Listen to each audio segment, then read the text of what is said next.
Bueno, una aclaración sobre las imágenes que voy a proyectar a partir de un determinado momento de la lectura de esta ponencia, porque mi idea inicial era ir ilustrando las referencias que fuera haciendo sobre distintos autores, pero luego tomé conciencia de que los autores que mencionaba los conocemos todos, y en cambio me pareció más válido, aunque con riesgos, traer como acompañamiento algunas de las imágenes producidas en los talleres que di, sobre todo este año, pero traje algún ejemplo de compañeros de algún año anterior. Porque este tema del deseo en la fotografía yo lo propuse como tema de taller en el taller Portafolio que coordino, y el riesgo al que me refería puede provenir del hecho de que extraje de cada uno, de cada una, un par de fotos, que es siempre un corte injusto, ¿no? Porque todos esos trabajos vienen desarrollándose en forma de serie, de proceso, ¿no? Así que pueden resultar un poco arbitrarios y capaz que difíciles de comprender, pero creo haber elegido, espero que los autores, porque no tuve tiempo de consultarlos mucho estos días, estén contentos con la elección, porque creo que de alguna manera expresan la temática de la que voy a hablar. La idea de esta ponencia surgió de una experiencia personal en la docencia de la fotografía y una docencia muy variada de temas y de ámbitos. Tanto en aquellos cursos de técnica básica como en los talleres de expresión, sentí que se llegaba al punto en que se hacía necesario abordar la compleja y escurridiza tarea de evaluar las imágenes.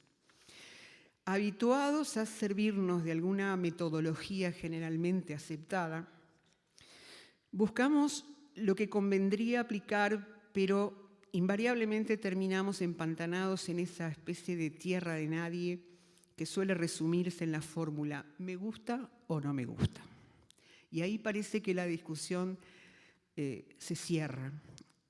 Podemos tabular valores, ¿no?, de distinto orden, pero cuando tenemos que entrarle a la carne de cada imagen, ahí todo queda librado a la subjetividad de cada uno, y yo siempre me sentí como muy frustrada con ese cierre de la discusión. A menudo el análisis de las imágenes fotográficas se limita a revisar sus aspectos formales, la rigurosa lupa técnica, la lupa dogmática generalmente de la composición, y a un nivel un poco más ambicioso se le hinca el diente en los elementos simbólicos y sus posibles interpretaciones que han sido extensamente exploradas por la semiótica en los últimos años. Más allá de estos abordajes, que son siempre racionales, ocasionalmente más imaginativos, toda valoración se carga de emociones resistentes a cualquier explicación. Sin embargo, se intuye que es en ese terreno donde se asienta la fuerza de algunas imágenes por encima de otras, y que es allí donde la docencia debería ser capaz de proveer las más valiosas herramientas de análisis, a sabiendas de que en esa empresa habrá que zambullirse a la par de todos, bucear muy profundo y emerger seguramente con más incertidumbres que seguridades. En la presentación de uno de sus libros, el fotógrafo y cineasta alemán Wim Wenders introdujo una observación muy inspiradora. La cámara fotográfica, dice Wenders, es un ojo que puede mirar al mismo tiempo delante y detrás de sí. Delante saca una fotografía, detrás traza una silueta del ánimo del fotógrafo. o más bien toma a través de su ojo aquello que lo motiva. Una cámara fotográfica, por lo tanto, ve delante su objeto y detrás el motivo por el cual ese objeto debía ser tomado. Muestra las cosas y el deseo de ellas. Philippe Dubois, todos conocemos, marcó un camino de abordaje al rescatar el carácter de índex o huella del acto fotográfico. Su aporte fundamental fue la valorización o la revalorización del fenómeno temporal interviniente en la fabricación de una fotografía. A partir del momento en que un retazo del universo, ya sea que esté a pocos centímetros o a años luz de nuestra nariz, se estampa sobre una superficie sensible, se abre un camino impredecible que no obstante seguirá transportando la huella de la coyuntura que lo originó. El deseo al que alude el texto de Wenders es otra coordenada fundamental en esa estructura polidimensional de las fotografías. El acierto, por un lado, en la obtención de la huella, o sea, en el momento de la toma, y la intensidad del deseo de ella, pueden comenzar a explicar juntos la conmoción que determinadas imágenes conservan atravesando culturas y tiempos. E incluso, creo, cada uno y cada una de nosotros, quienes estamos presentes acá, le habrá ocurrido de que de muchas tomas que hacemos, hay algunas en las que se produce como una corriente eléctrica que nos dice que ahí en ese momento hubo una carga muy fuerte, muy intensa y que increíblemente suele trasladarse a las personas que observan la fotografía, aunque sientan por ella o imaginen a partir de ellas cosas muy diferentes, pero la intensidad está. Indaguemos un poco, es la propuesta de esta ponencia, en ese deseo que viabilizamos, satisfactoriamente o no, a través de la cámara. La psicóloga Yolanda Vega, disculpen, no tengo datos de ella, lo busqué por todos lados, encontré solo un artículo de ella que me pareció muy interesante. Si alguien más tiene datos, se los agradezco. Estaba en la web. Ella puntualiza el lugar del objeto del deseo y sus matices en la evolución de las corrientes psicoanalíticas. Su análisis viene del psicoanálisis.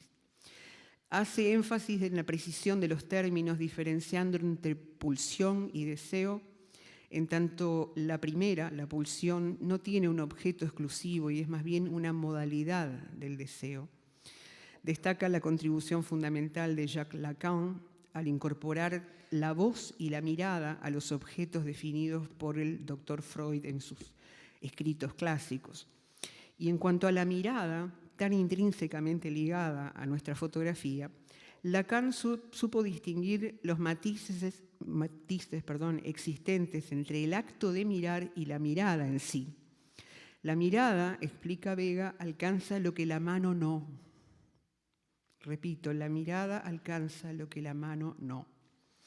Y de esta manera el deseo alcanzaría su objeto. Pensemos en cuánto se ha extendido ese brazo visual gracias a la óptica fotográfica, tanto en la lejanía astronómica como en la extrema pequeñez subatómica. Vega pasa luego a analizar la intersubjetividad.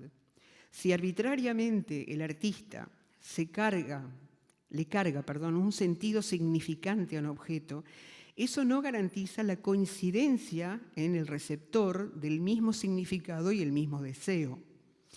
Y agrega que, contrario a lo que se podría pensar, el campo social que comparten artistas y receptores no garantiza la coincidencia. O sea, ser de una misma época, de una misma coyuntura histórica, no garantiza que todos coincidamos en lo que estamos viendo y en lo que estamos deseando. La intersubjetividad, dice Vega, es el desencuentro entre un fantasma, mi fantasma y el ajeno. Quiero recordar antes de continuar que si bien los textos que estoy trayendo a consideración examinan el tema dentro del arte, fundamentalmente, el deseo no reduce su presencia a las fotografías de carácter introspectivo, sino que permea todo lo que va y viene a través de la cámara. Podríamos invocar numerosos ejemplos de objetos u otros sujetos intensamente deseados que han producido imágenes memorables en el campo de la fotografía documental, la de denuncia social, el fotoperiodismo de guerra, el retrato, etc. ¿Qué otra cosa sino el deseo más candente ha conectado a fotógrafos tan diversos como Hine o el dúo Capa-Taro o Dorothea Lange o Ansel Adams o Eugene Smith o Antoine d'Agata, con los sujetos, objetos que inmortalizaron? Tampoco se limita este análisis a un rango único de deseos, pues en los mayores autores y autoras de la historia es posible rastrear todos los deseos imaginables, desde el deseo sexual hasta el de reconocimiento personal y aún el deseo de muerte. No se me ocurre un ejemplo más dramático que el de Francesca Woodman, escenificando anticipadamente su propio suicidio a los 22 años.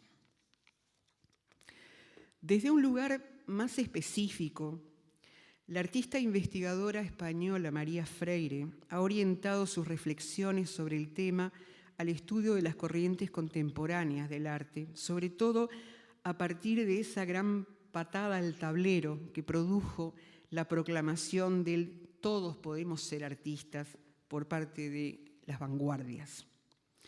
Tras las provocaciones ensayadas por artistas de todas las disciplinas, incluida por tanto la fotografía a lo largo del siglo XX, se ha llegado hoy a la paradoja de que sea necesario instruir al público en un lenguaje que el público no logra entender y al mismo tiempo que el arte esté buscando la calle y que se inserte en lo cotidiano. Hay una vocación de inserción cotidiana y popular cuando el público cada vez entiende menos lo que está pasando, y es que hay un lenguaje muy complejo que hay que aprenderlo.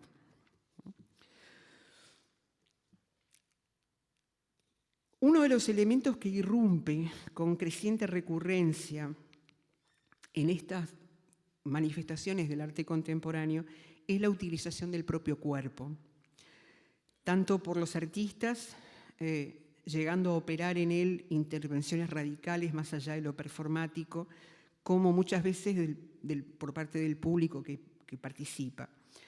Los cuerpos, afirma María Freire, siempre serán un elemento peligroso precisamente porque nos tocan, nos llegan y porque nos presentan la posibilidad de reconocernos a nosotros mismos como un cuerpo que tiene per se una carga política. Quienes lo utilizan como herramienta en el arte deciden apelar al derecho de reflexionar o reflexionarse en su propio territorio corporal. Su sustento ideológico está fuertemente marcado por los conceptos de género y de transgeneridad, y hace alusión a algunas performances que ha realizado, por ejemplo, el chileno Pedro Lemebel, que son sumamente provocativas. El límite deja de existir y la utilización de estos medios abarca todo lo que dé muestras de estar vivo o de haberlo estado, incluyendo secreciones, excrementos, fluidos, o sea, lo abyecto en su totalidad. En relación a nuestra indagación en el deseo, esto hace que se presente en abierta competencia y coexistencia con la repulsión y con el rechazo. Son partes de la misma experiencia estética. Se genera un arte impuro y cinético, en movimiento, que sustituye a aquel arte puro de la emoción que no solamente ahora está referida como estética, sino que termina siendo también estática. Pero sin duda el aporte más sólido, acá podemos empezar a pasar algunas de las imágenes. El aporte más sólido que he encontrado teóricamente es el del escultor y teórico, perdonen la redundancia, del arte español Juan Luis Moraza, ¿no? Que es un texto bastante denso, muy importante. Yo apenas voy a señalar algo, tratar de resumir algo de lo rico que es este texto, pero realmente se los recomiendo, es el deseo en el arte. Él comienza redefiniendo elementos constitutivos del arte, como la forma, por ejemplo, que a su juicio, cito textualmente, la forma se desvela como la condensación de una vibración, de una agitación, de una pasión. O sea, la forma ya no es una estructura fría, ¿no?, sino que es una condensación de algo que vibra. También redefine el estilo, sobre el que toma prestada una frase de Lacan. El estilo es el sujeto en su singularidad. Bien pronto aparece en su ordenado análisis la relación del arte con el cuerpo, no solo porque exige, al menos en lo que ha sido la creación artística universal, ciertas habilidades sensoriales, la capacidad para ver, para distinguir cosas, sino también por la comparecencia sin ambajes del sujeto en la elaboración como autor y como ingrediente. Moraza se refiere fundamentalmente a las artes plásticas, ¿no?, pero creo que es todo extrapolable a la fotografía, tal vez con una menor concreción física. En la elaboración quedan implicados los deseos, pero también su causa, aquello que está detrás y antes de lo deseado, y aquello que sostiene profundamente la relación del sujeto con toda su vida. Un primer deseo que él identifica es el de registrar de manera visual la propia mirada, y se pregunta si el artista lo hace para los demás o para sí mismo, si busca perpetuar o testificar. En todo caso, los otros, los espectadores, también son cuerpos, lo que termina de cerrar el círculo de la intersubjetividad. Entrando de lleno en el deseo y el arte, apunta que ambos están naturalmente relacionados, porque etimológicamente la palabra arte, viene de ars, del latín ars, que es el antónimo de iners, que es la raíz de la inercia. Ese deseo de transformación que el arte es, afirma, supone entrampar inercias. El arte consiste en una transformación deseante. Ya inmerso en el proceso creador mismo, Moraza sostiene que el proceso de elaboración no es una mera etapa necesaria para el logro del producto final. El proceso mismo es un tiempo y un espacio de incertidumbres creativas, de acontecimientos sorprendentes, de encuentros, de hallazgos, tan intenso como para imponerse sutilmente él mismo como causa de deseo. Por ello, el arte no realiza el deseo, sino en el sentido de hacerlo presente. No es respuesta, sino pregunta. El arte realiza el deseo como incógnita. A mí esto me llegó mucho porque una de las discusiones ricas, ¿no?, que hemos tenido con colegas es precisamente el tema de las certezas, de las preguntas, de las incógnitas, ¿no? Siempre tratamos de llegar a respuestas, a verdades, cuando lo más valioso es la producción misma, el acto vivo de producir. Surgido del proceso creador aparece el deseo de forma, o sea, darle una concreción a todo eso, pero no como el modelo de perfección y equilibrio de la vieja formación clásica. Para Moraza, la forma hace patente algo de esa estructura que refiere a la verdad incompleta del contenido de la obra. Con una capacidad asombrosa para desarmar y reorganizar las palabras, rastrea el origen común, y esto me resultó muy llamativo, de los términos saber y sabor. El deseo del arte es entonces un deseo de sentir, porque los españoles lo usan mucho más que nosotros, pero ocasionalmente nosotros lo usamos. Algo me sabe mal, algo me sabe salado, dulce, amargo, lo que sea, ¿no? Y ese saber de paladear también es el saber de entender. Y probablemente esto se remonte a tiempos muy lejanos en los que el ser humano tenía que probar algo para conocerlo, ¿no? El verbo arcaico que él utiliza y aplica es el saboer, ¿no? Entre el sabor y el saber. Y por ese lado entronca con el deseo, con el deleite y con el goce. O sea, el saber no es simplemente de acá, es de acá. De allí infiere entonces que se produce una relación bidireccional entre el saber hacer y el hacer saber. Saber hacer algo y hacer saber lo que hacemos, que es en definitiva también un hacer sentir. Quedan dos deseos a definir por parte de Moraza. Uno es el deseo de vínculo. En tanto el arte aspira a una transformación entre la alteración corporal que se produce en el autor o autora y la del espectador cuando observa. El último es un deseo de encuentro, pero que excede las relaciones interpersonales, porque lo es un encuentro de apertura hacia el mundo, de salida de todo ensimismamiento y de lo que él llama la burbuja amnioestética, que me parece una expresión bastante gráfica, y en la que muchos a veces quedamos entrampados, a veces sin darnos cuenta. Para quienes somos docentes, y en especial al orientar talleres de expresión fotográfica, el cuestionamiento radical de nuestras pautas de evaluación y el estímulo de esta práctica deseante en las nuevas generaciones es un desafío que vale la pena aceptar. Yo lo acepté, creo que los talleristas lo están aceptando y los invito también a practicarlo porque es muy enriquecedor.